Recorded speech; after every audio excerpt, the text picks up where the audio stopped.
The final item of business today is a members' business debate on motion number 7627 in the name of Aileen MacLeod on Scottish Woodlot Association, a first for Galloway. This debate will be concluded without any questions being put, and I invite those members who wish to speak in the debate to press the request to speak buttons as soon as possible, please. And I call on Aileen MacLeod to open the debate. 7 minutes. Thank you, Presiding Officer, and I'm absolutely delighted to be leading a debate tonight about a first for Scotland and one which is happening in the far west part of Dumfries and Galloway. And I'm also delighted to welcome members of the Scottish Woodlot Association to the gallery tonight, and can I also thank them and the Scottish Land and Estates for the very helpful briefings they sent to members ahead of this debate. Now, members, I think, will readily associate Dumfries and Galloway with forestry, and in fact the region produces around 30% of Scotland's annual timber harvest and has a significant timber processing industry too. Now, having visited the sawmills at both Lockerbie and Dalbeattie, the latter being the largest single-site sawmill in Europe, I have to say how impressed I was by the huge scale of their operations. The region also has smaller sawmills, forestry contractors, and the industry itself plays an important role in tourism, since the Forestry Commission hosts two of the popular Seven Stains mountain bike trails at Carrocktree and Dalbeattie. It is estimated by Dumfries and Galloway Council that the sector employs around 3,000 people in the region, with numerous further economic benefits associated with public access, sporting activities and nature tourism. Of course, forestry in Dumfries and Galloway, Presiding Officer, also faces challenges, and the larch tree disease is a particularly significant one, so I do welcome the Government's commitment of resources to tackling the infestation in Galloway, and thank the Minister for his visit with me in August to see for ourselves the full extent of the disease in the Galloway forest. In the short term, larch disease will keep much of the industry very busy, but it will present future challenges.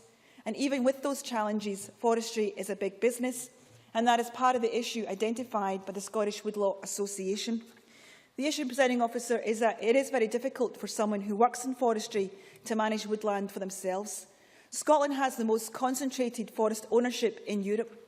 By way of example, Ireland has around a fifth of the forest area of Scotland, but more than 5 times as many forest owners. The Netherlands has a forest area, again, around a fifth of Scotland's, but with 7 times as many owners. This is an issue because the concentration of ownership and large average plot sizes go hand in hand. In Scotland, our average private forest ownership area is 232 hectares.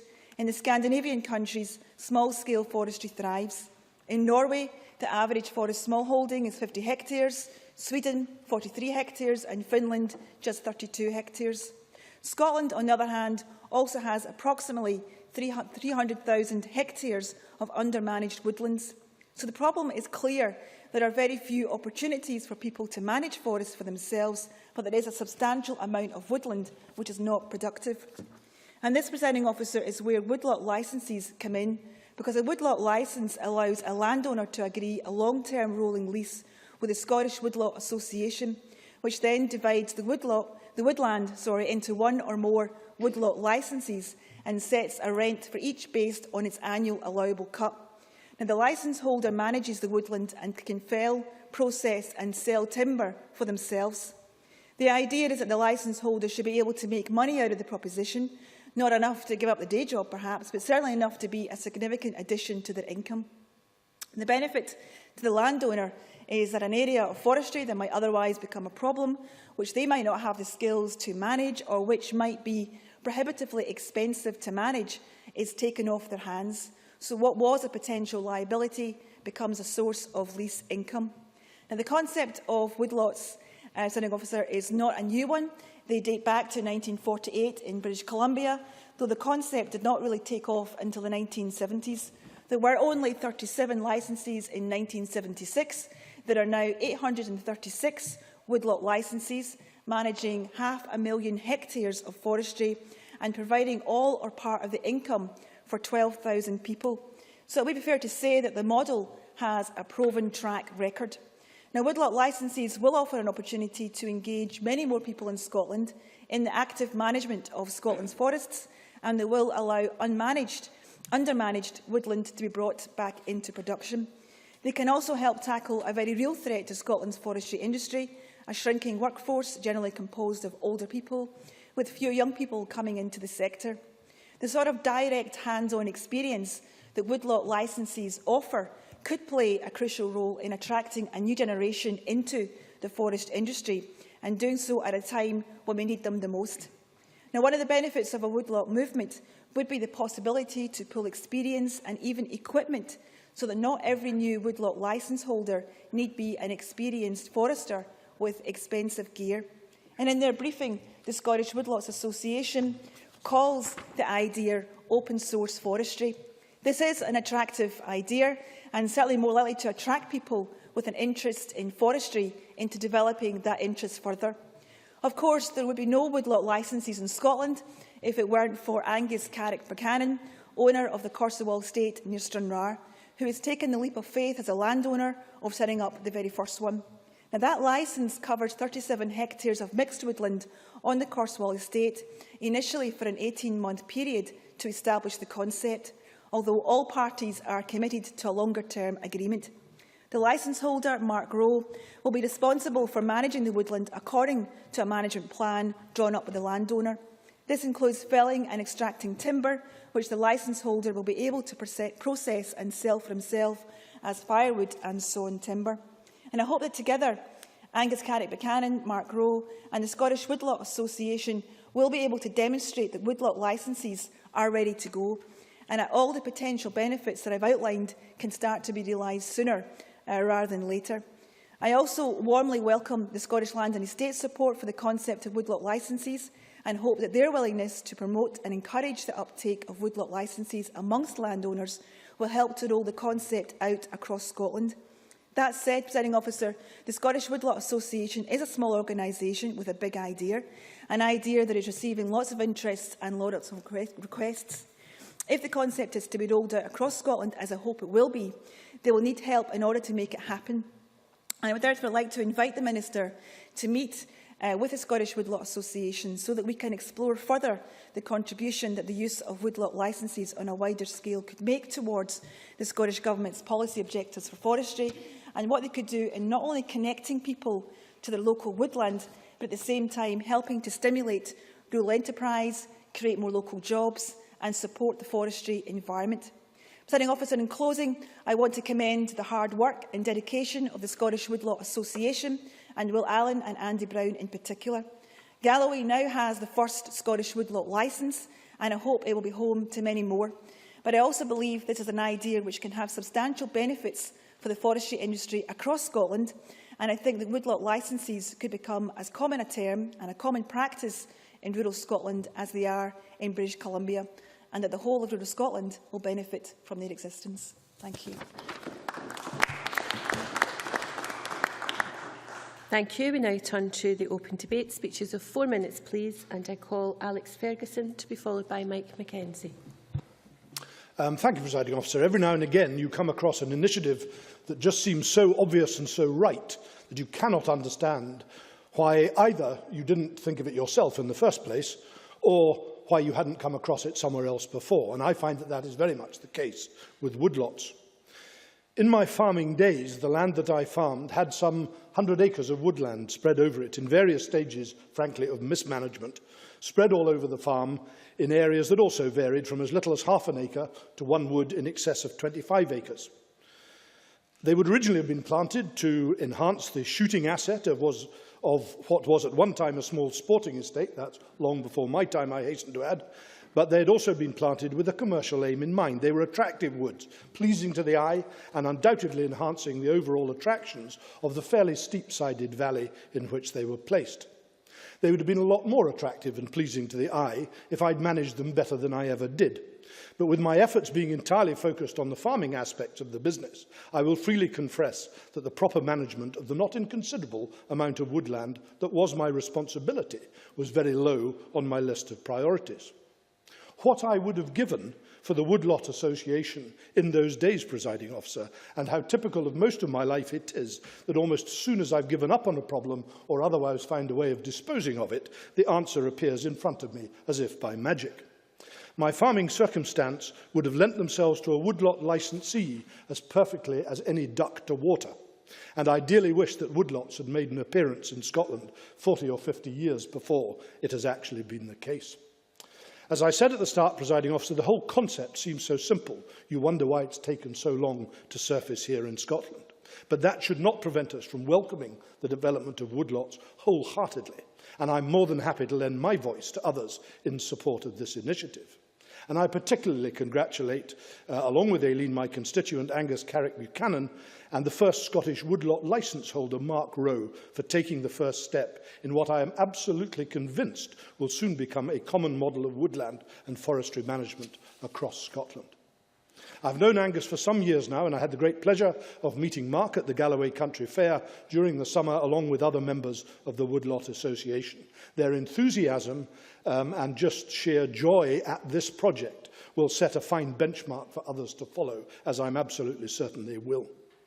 As the Scottish Woodlot Association's welcome briefing says, woodlot licences are an exciting new way of managing Scotland's forests and connecting people to woodland, while at the same time providing a mechanism for people of all ages to get an easier access to forest land.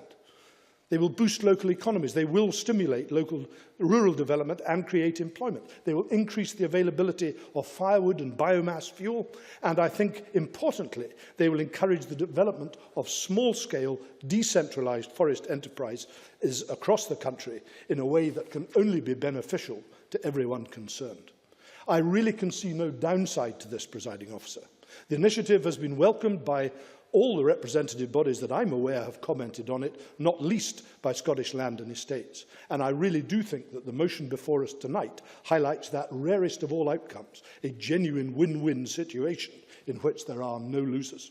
So I congratulate Aileen MacLeod for tabling this motion before us tonight. It might be 40 years too late for me, Presiding Officer, but this is surely an initiative that has found its proper time. Thank you. Thank you. I call Mike Mackenzie to be followed by Jean Urquhart. Thank you, Presiding Officer. I'm pleased to speak in this debate, not just because a high percentage of Scotland's forestry estate is in my home county of Argyll, but also because in my previous career I had the joy of working with wood as a material both for building houses and for making furniture. And over my lifespan, I'm sorry to say that I've seen a significant decline in locally added value in our timber industry in Argyll. Sawn logs are exported nowadays with little or no added value. And an industry that was once labour-intensive and which supported whole communities is now one in which most of the work is done by machines. And Presiding Officer, not so many years ago, there were several small sawmills in Argyll, creating employment and adding the very significant value that is available when you convert timber. Now there are none. These went out of business not because there was no demand for their products, but because they were unable to make the significant investments necessary to keep up to date and to remain competitive.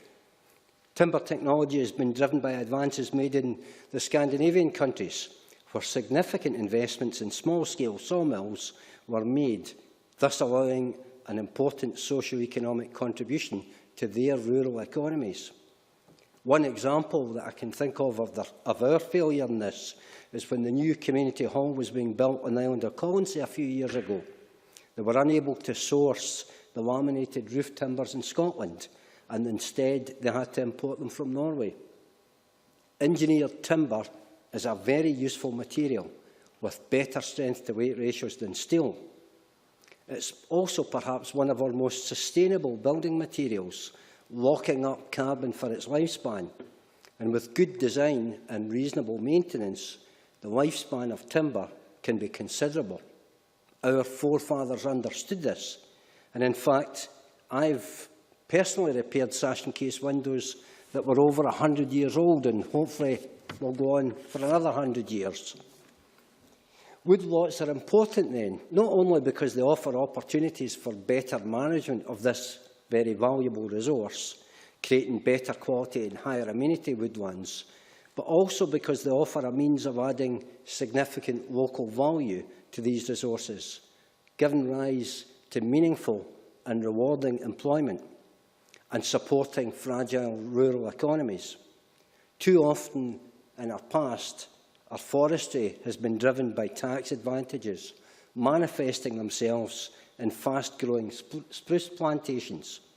Mixed and less dense planting, especially of native hardwoods, offers a much higher, albeit longer-term return, not just in economic terms, but also in terms of biodiversity and landscape quality. In well-managed woodlands, timber can be a source not just of firewood or sawn logs for pulp, but also of a high-quality material for building, as well as a source material for crafts like furniture making. Woodlots offer an opportunity for this kind of good management that has been noticeably absent from much of our forest lands in recent years. Presiding Officer, I therefore wish the Scottish Woodlot Association every success in taking this innovative concept forward. Many thanks. I now call Jean Urquhart to be followed by Joan McAlpine. Thank you, Presiding Officer, and I too congratulate Aileen MacLeod for bringing this debate to the Chamber. And I'm pleased to speak today about woodlot licences and family forestry in Scotland, both of which I support because of their real potential value to Scotland's rural economy through job creation and to forest management. As a member with a keen interest in woodland crofting, I understand the need for woodlot licensing and support it fully. And as a member has previously said, I wish I'd thought of the idea myself. I believe that a diverse forestry sector could come as a result of these licences and of family forestry, and we should recognise merits of both. Presiding Officer, I'd like to speak generally about the potential benefits of the licences during this debate, but before I do, I'd also like to express my delight at Scotland's first woodlot licence being awarded in August for land on the Corswell estate near Stranraer. And all that I've read about Mark Rowe and Angus Carrick Buchanan and their agreement to have a fantastic management plan for 37 hectares on that estate. And the plan allows Mr Rowe to engage in felling and extracting timber, which he will then be allowed to process and sell himself as firewood and sawn timber. In return, Mr Rowe will pay an annual rental for the woodlot to Mr Carrick Buchanan. This is a good method of managing land, and as Mr Carrick Buchanan said, this pilot project with the Scottish Woodlot Association sets out to prove that the woodlot licence holder, the woodland owner, the environment and the local economy can all win. Woodlot licences will be important because they will potentially link local people, land management professionals, forest owners, timber processors and buyers in a cooperative working arrangement which provides benefits to existing forest owners and rural communities alike. Woodlot licences could provide the means to create many new jobs in Scotland's rural economy and help encourage people to live and work in rural areas. In British Columbia, where woodlot licensing was pioneered, 12,000 people make all or part of their living from woodlot licences, and I'm sure members will agree that this is an impressive statistic. It's widely acknowledged, Presiding Officer, that woodlot licences will bring undermanaged woodland into production, which will lead to more forest management activity than at present. This would involve the input of new machinery, existing and new contractors, and would open up new supply chains. Woodlot licences also have the potential to produce thousands of tonnes of wood, which can be used locally as firewood or small-scale log processing, or be fed into supply chains for large-scale timber processors and renewable energy generators. Finally, family forestry is another aspect of any debate around woodlot licences. They can connect many more young families to the resourceful land we have in Scotland. At present, families have been squeezed out of land leasing because most land use in Scotland is dominated by large-scale industrial agriculture and industrial forestry, and because the price of land and forest has been rising. For example, it can cost over $10,000 for the purchase of just 1 hectare of forest. Forestry until now has not had any prospect of a mechanism for leasing land through farm rental, as in agriculture, but with woodlot licences, this can change. They will allow small-scale, decentralised forestry to thrive in Scotland and will act as an important stepping stone in the creation of a new woodland culture for Scotland in the 21st century. Thank you. Many thanks. I now call Joan McAlpine to be followed by Rob Gibson. Thank you, Presiding Officer. I would like to add my congratulations to my colleague Aileen MacLeod on securing this debate, and of course to Mark Rowe on becoming the first holder of a woodlot licence issued by the Scottish Woodlot Association. I'd also like to thank the landowner on the Corswell estate, Angus Carrick Buchanan, for having the vision to be involved in this landmark pilot project. As Aileen MacLeod and Jean Urquhart have outlined, the concept of woodlot licences has been inspired by the situation in British Columbia. The benefits there have been considerable and are inspiring. Woodlot licences have enabled local people to manage areas of state forest as small-scale forest enterprises. They have been proven to bring massive benefits to the local economy and have empowered rural people and won many awards for excellence in forest management. It is therefore exciting that the Scottish Woodlot Association has been established to take forward the concept in Scotland within the region that I represent. One of my own constituents, Andy Brown, will be a leading figure in this pilot, and I would like to take this opportunity to commend the hard work that he, Will Allen and everyone involved in the Scottish Woodlot Association have put into bringing this project to fruition. Forestry and trees are an important part of our culture and natural heritage. They inspire artists and connect us with our natural environment. Dumfries and Galloway has a fantastic range of forestry and a rich tapestry of different landscapes, which form an important part of the historic environment, as well as contributing hugely to the economy by supporting both forestry and tourism. While many of my constituents in the southwest of Scotland will rely on woodland in some way, the sad irony is that until now few would have the chance to own or manage their own forests. As we have heard, Scotland has the most concentrated forest ownership in Europe. Not for the first time, a glance towards the Nordic countries shows us how things could be done differently, and for the better. In these countries, forest ownership is dominated by small-scale holdings. In Norway and Sweden, the average area of private ownership, as has been said, is 40 to 43 hectares, respectively, and doesn't compare favourably at all to our average of 232 hectares. Scottish woodlot licences provide us with an opportunity to right this. They will enable individuals for the first time to lease woodland to gain more experience in forestry and share this experience with others in a cooperative way. One of the most important advantages of this process will be to engage young people in the sector. Like most rural communities, many across the south of Scotland at times struggle to provide sustainable employment, suffering depopulation as a consequence. While forestry is already integral to the economy of Dumfries and Galloway, too often work such as planting and felling is carried out by contractors who rarely use local labour. Woodlot licences offer fresh hope to keeping people living and working in their communities while maximising the economic and social benefits forestry can bring to an area. The concept of the licences also fits well with the aims set out in Scotland's first ever land use strategy. The strategy, published in 2011, outlines principles for sustainable land use and emphasises the importance of linking people with the land, and with the overarching aim of bringing about, quote, the beginning of a process which will change the way we think and the ways that we work.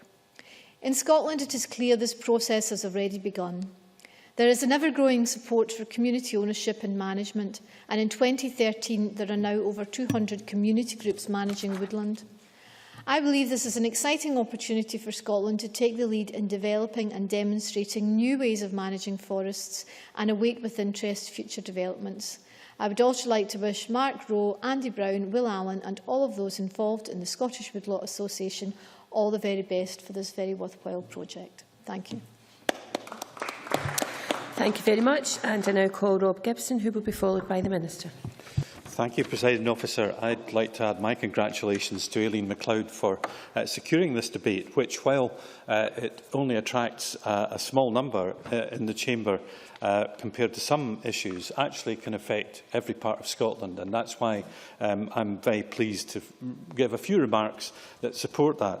I would just like to say that the Scottish Woodlot Association would be very welcome to come to the north of Scotland, and I'd be very happy to host them in that, because I have a constituent who approached me about the difficulties of gaining access on a private estate to firewood access, and the way that the Forestry Commission offers firewood licences. But I think this is a step forward from that, because it's more than just about extraction, it's about management, it's about ecosystems and so on. So I think the Woodlots Association are to be hugely congratulated in that. And as they say themselves in their briefing, they're a small organisation, they've got to walk before they run, and we've got to try and help them in different parts of the country to do so. And, Presiding Officer, I think that would be best done by showing the excellent example at Corswall. And in that light, the briefing from Scottish Land and Estates is very enlightened. They welcome the promotion of this project. Indeed, they say that the rise in timber prices, the demand for firewood and an increasing awareness of the economic value of previously abandoned woodland on farms and estates will ensure that the SWA has a great future. So, yes, there's a huge amount of woodland that can be managed, and I certainly welcome the remarks by Alec Ferguson of his practical experience on his previous holdings himself. It must be replicated in many parts of the country. So I would also suggest to the Scottish Land and Estates that there are caveats about getting into more formal lease arrangements, which they've mentioned about building confidence in their press release and briefing, is something which I'd like to put aside, because I think in the first instance the informality of these arrangements is something that gives them strength. It doesn't involve this contractual issue which landowners find difficult. They once again mention the threat of people gaining tenants' rights because of their fear that that might turn into some kind of bid for ownership. Well, I think we've got to lay that aside, and I hope that the land reform process will allow us to get past the stage of thinking that every piece of land has to be one that is bought, because I believe that while hereditary tenants in the farming sector have got to be looked at very seriously, these informal leases are not going to lead to that. And I've got to repeat what I said in the Raki Committee before. In crofting, the creation of new crofts in the law of 2010 ensures that there will be the potential to create these without any ability to buy them. So therefore, it is possible to have leases of all sorts without them leading to a demand to buy at any time in the future. And that's something I think we should reassure Scottish Land and Estates about, but ask them to be proactive in dealing with the existing problems of tenant farming as such. But I really think that it's a great offer to make to every part of the country, and I would hope that the Woodlots Association thrives. They do have to walk before they run, so I, for one, would be very happy to host them further north, and I congratulate Aileen for getting this debate once again onto the books, and I'll be taking copies of the official report to constituents to let them see what's possible. Thank you very much. Can I now invite Paul Wheelhouse to respond to the debate? Minister, you have 7 minutes to do so. Thank you, Presiding Officer. And I am most grateful to members for their valuable contributions during this afternoon's debate. And I do indeed congratulate Dr Aileen McLeod for bringing forward this important issue for debate today. I know from a recent visit to the Galloway Forest that Aileen McLeod has mentioned that she takes a very keen interest in forestry issues, and that's shown by the depth of her quality of her speech today. Aileen McLeod's motion invites us to recognise the establishment of Scotland's first woodlot licence and the value of encouraging initiatives that enable more people to share in the benefits of Scotland's trees, woods and forests, and through this to contribute to stewardship of our woodland resources. May I start by saying that I commend this collaboration between Scottish Woodlot Association and Mr Carrick Buchanan, and I will watch its progress with great interest. Breaking new ground and establishing new ways of working require commitment, and I am glad to hear that, although initially viewed as a pilot, the aspiration is for this collaboration to become a longer-term arrangement. As a nation that has used and benefited from several native trees of Canada, such as the Sitka spruce and Douglas fir, it is perhaps appropriate that we also seek to learn from Canadian forest management techniques. I do hear what Alex Ferguson says about it's an idea that we probably should have invented ourselves, but it's great that it has come to light, and I thank the Woodlot Association for bringing it to our attention. From British Columbia to Dumfries and Galloway, although the Canadian woodlots model has not been imported in its exact form to Scotland, and although the scale of the woodlots is perhaps smaller here, the two approaches share a number of similar aspirations, including a desire to increase people's involvement in forestry and to improve the condition of unmanaged woods. And to pick up that particular point, the latter point is crucial, given that diseases like Dothostroma pine needle blight can thrive in poorly managed conifer plantations. So this is a very practical measure that can be taken. The Woodlot Association's website illustrates the desire of both parties involved in this first licence to make the project work. It also shows a clear ambition to reintroduce sustainable forest management to areas of forest that, for whatever reason, have been neglected in the past. And I'm therefore pleased and greatly encouraged that private woodland owners are embracing this novel initiative. With over 60% of our country's woodlands in private ownership, there is much scope, I think, for these types of models to be developed further and applied more widely, with consequent benefits, as a number of members have said, to people and our environment.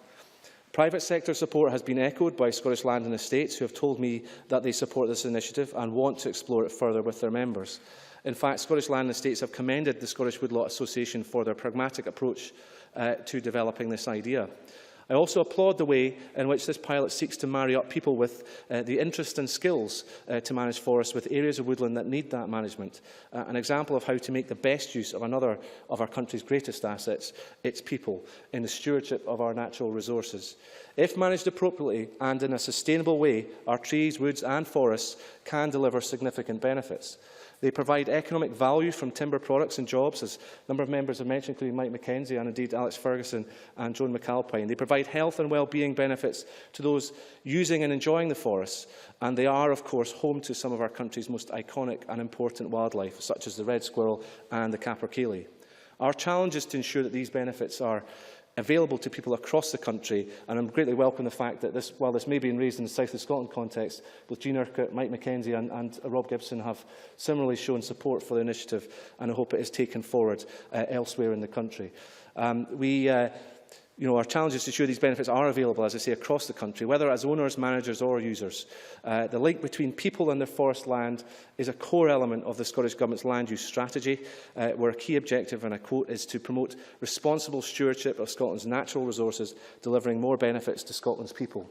And I think that's a good demonstration, as we can probably find, of that in practice. This commitment to engage people in ways that best suit the participants and the circumstances is also a core focus for the Scottish Forestry Strategy, having at its heart a principle of forestry for and with the people. The initiative that we have been debating today is an excellent example of what we hope to achieve through these strategies, led and supported by enterprising, energetic and enthusiastic people. It adds to the growing number of approaches being taken by woodland owners, whether private, community or public. And it is very good to see such diversity developing. I am also greatly encouraged by leadership being demonstrated by the private sector in this case, helping deliver our collective ambition to make the forestry resource, and I quote, a central part of our culture, economy and environment. And I also, just for the record, would hope it also be taken into account that it's possible for community owners to adopt this model as well, and to deploy a similar approach to facilitating woodlots, where perhaps the woodland is acquiring a part of a site which is woodland is not necessarily the core function of their community ownership model. It's a good way of ensuring that that asset is managed properly, and that we can, to address the point I think was raised by Joan McAlpine, try and reverse depopulation in some communities where that has been a significant issue. And this particular Woodlot initiative also marks another step in our collective journey to help both urban and rural people and their communities become better connected to the land. These strengthening links between Scotland's land and its people will help build resilient communities and make the most of our rich natural assets, and for all of Scotland's people to flourish. If I may use the time remaining just to make a couple of plugs. Firstly, because we talked about trees and Joan McAlpine is in the chamber today, just to remind people the national tree is still out for consultation, and we certainly welcome any further inputs to that. I certainly welcome the point that Joan McAlpine also made about engaging the opportunities to engage young people in the sector. I think is an important opportunity both for training but also to get them into the sector and develop their skills. A number of members, Alex Ferguson, Mike Mackenzie and I think Jean Urquhart, also talked along the theme of small-scale decentralised sort of forestry operations, Scandinavian model, indeed sort of family forestry in the case of Dinarca. I think these are all important points, and this offers an opportunity to strengthen that agenda and to facilitate it. And on Mike Mackenzie's point about wood, in terms of use of timber in constructions, I absolutely 100% agree with Mr Mackenzie on that point. That's why I strongly encourage the development of the Wood First initiative, which we have in our RPP2 document, as a means by which we can try and make more use of timber in the construction process. He's absolutely right about its low carbon potential. And I think Aileen MacLeod herself made very valid points about the linkage to tourism and the fact that the Seven Stains across the south of Scotland is a tremendous asset, and tackling Phytophthora ramorum as well in Larch, while it might not be directly linked to this, I think it's a general message, as I mentioned earlier on, regarding Dothystroma, that by managing these forests more appropriately, we can manage disease risks in a changing climate. But certainly, firstly, just want to say also, I will take up Aileen MacLeod's opportunity to meet with the Woodlot Association at a time that suits them. I'm very interested in hearing more from them. But just to finish off, Presiding Officer, in conclusion, therefore let me say that I greatly look forward to following the progress of this first Woodlot initiative in Galloway, and most importantly, I look forward to discovering how it can be taken forward more widely. And I thank Aileen MacLeod for bringing it to the Chamber today. Many thanks, Minister. And that concludes Aileen MacLeod's debate on Scottish Woodlot Association, a first for Galloway. And I now close this meeting of Parliament.